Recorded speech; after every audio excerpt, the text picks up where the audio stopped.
Picture this. It's 1984, yeah?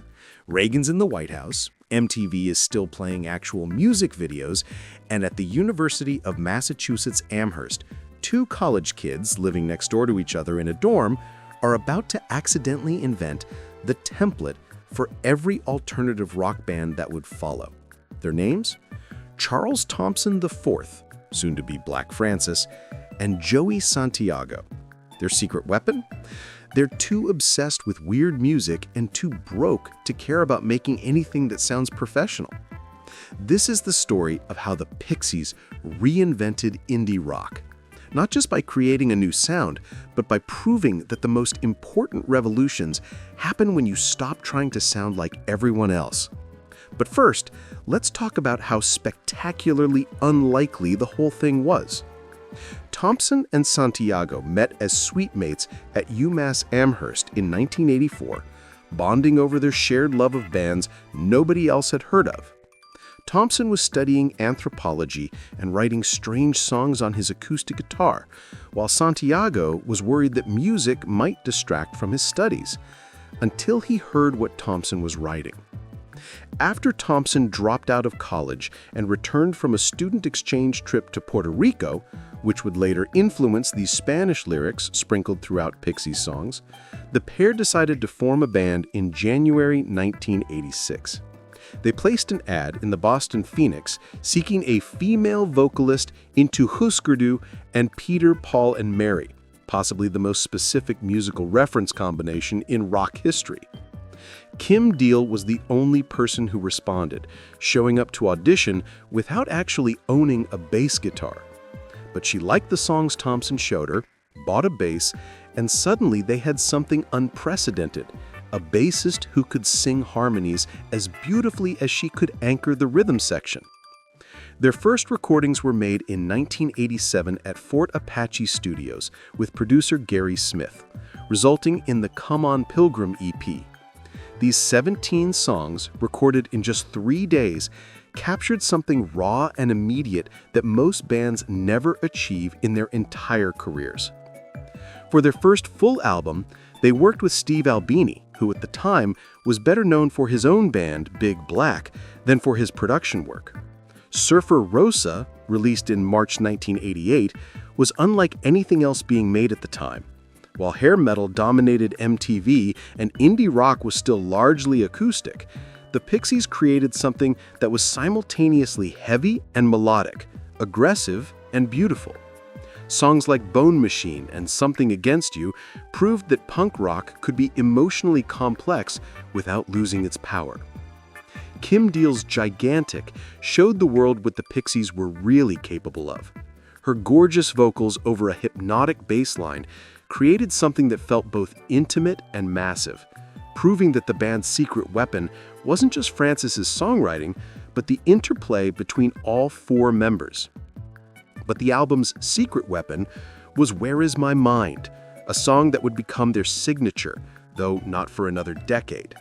Francis had written it while attending UMass Amherst, inspired by his experiences scuba diving in the Caribbean, recalling a tiny fish that persistently followed him underwater.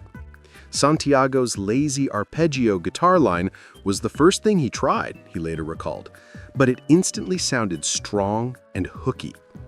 The song captured something essential about the late 80s that nobody else was addressing, the feeling of disconnection, of floating through life without purpose. But in 1988, it wasn't even released as a single.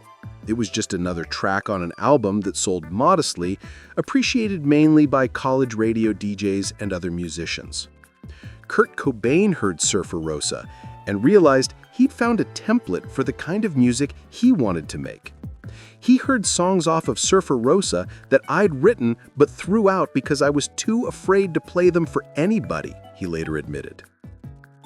Their follow-up, Doolittle, released in April 1989, refined their approach while maintaining their essential weirdness. Produced by Gil Norton instead of Albini, the album had a cleaner sound that made their pop sensibilities more apparent without sacrificing their edge.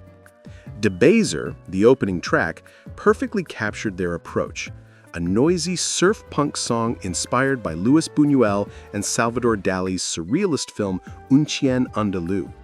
Frances's lyrics about slicing up eyeballs were delivered with the same casual intensity as his observations about everyday life. Here Comes Your Man became their closest thing to a mainstream hit, a deceptively simple song that masked sophisticated songwriting underneath its sunny exterior.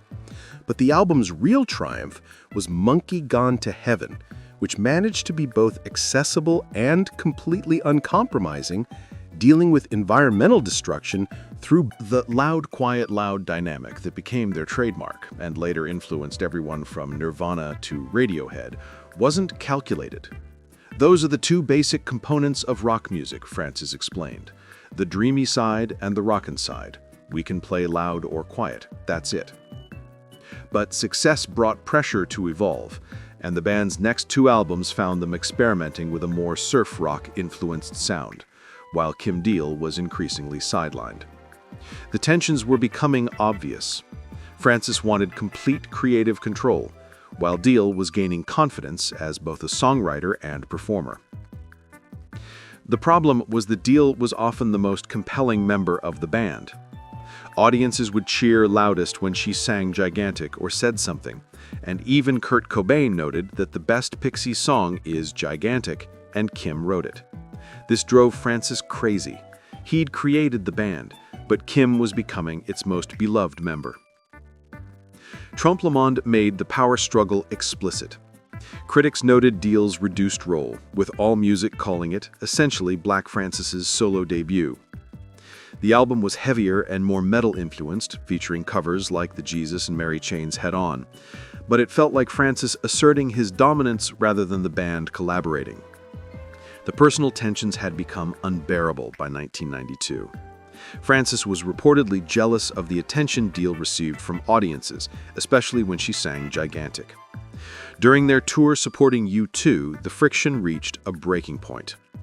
On January 29, 1993, Frances announced the band's breakup during a BBC Radio 5 interview, without telling the other members first. Santiago learned via phone call. Deal and Lovering received fax messages. It was passive-aggressive band management at its most destructive. The split devastated all involved. Deal threw herself into the Breeders, who achieved massive success with Last Splash and the hit single Cannonball. Frances became Frank Black, releasing solo albums that, while critically respected, never approached the Pixies' influence. But something interesting happened during their decade apart. Their legend grew exponentially. Where Is My Mind was featured prominently in Fight Club in 1999, suddenly introducing their music to millions of people who'd never heard of them. The song's placement over the film's climactic destruction scene turned it into an anthem for a generation feeling disconnected from modern life. By 2003, the financial incentives for a reunion had become impossible to ignore. Bands that had peaked at 2,500 capacity venues were now being offered arena tours. After careful negotiations, they announced their return in February 2004. Their Coachella performance that April was revelatory. The crowd sang along to every word of songs that had been ignored by mainstream radio. Their 21-song set proved that great songs transcend generational boundaries. Where Is My Mind, in particular, had found its audience 15 years after its creation. The reunion tour was massively successful. 415,000 tickets sold, $14 million in revenue. But personal tensions remained just below the surface. Deal had spent a decade as the leader of the Breeders and wasn't interested in returning to her secondary role. In June 2013, Deal announced she was leaving the Pixies again. Kim Deal has decided to leave the Pixies, read the brief statement. We will always consider her a member of the Pixies, and her place will always be here for her. For many fans, the magic was never quite the same. The band continued with Paz Lenchenstein as bassist, releasing 4 post-Deal albums that showed they could still create compelling music. Indie Cindy 2014 was their most experimental reunion effort, though it received mixed reviews. Head Carrier 2016 was closer to their classic sound, but felt somewhat forced. Beneath the Eyrie, 2019, was widely considered their best post-reunion album. Recorded in a converted church in upstate New York, it captured some of the gothic atmosphere that had always lurked beneath their pop sensibilities. Songs like On Graveyard Hill proved they could still write hooks while exploring darker territory.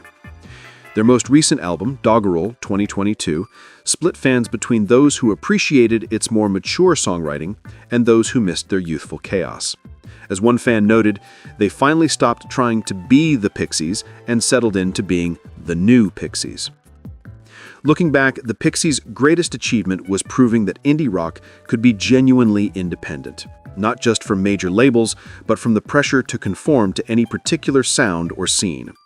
They created a template that influenced everyone from Nirvana to Radiohead to Weezer. Their loud, quiet, loud dynamic became the foundation for grunge. Their surreal lyrics proved that rock music could be literary. And their DIY recording approach showed that powerful music didn't require major label budgets. Most importantly, they proved that the most influential music often comes from bands who aren't trying to be influential, they're just trying to be themselves. The Pixies succeeded because they refused to compromise their vision, even when it cost them their relationships with each other. And Where Is My Mind became the perfect encapsulation of their legacy, a song that took over a decade to find its audience. But when it did, it spoke to something fundamental about modern life. As one fan put it, I don't think any Pixie song is more famous than Where's My Mind. I would even argue the song is more famous than the band. 38 years later, their influence is still growing. The fact that they're still making vital music in their 60s, even without their original lineup, proves that some revolutions are built to last.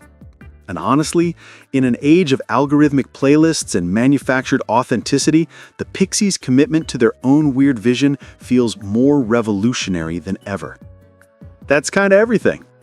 Hey, if you like the video, subscribe. YouTube's algorithm is a hungry monster, and I'd rather let it feed off your engagement than my soul. Also, like the video. I'm needy. See ya.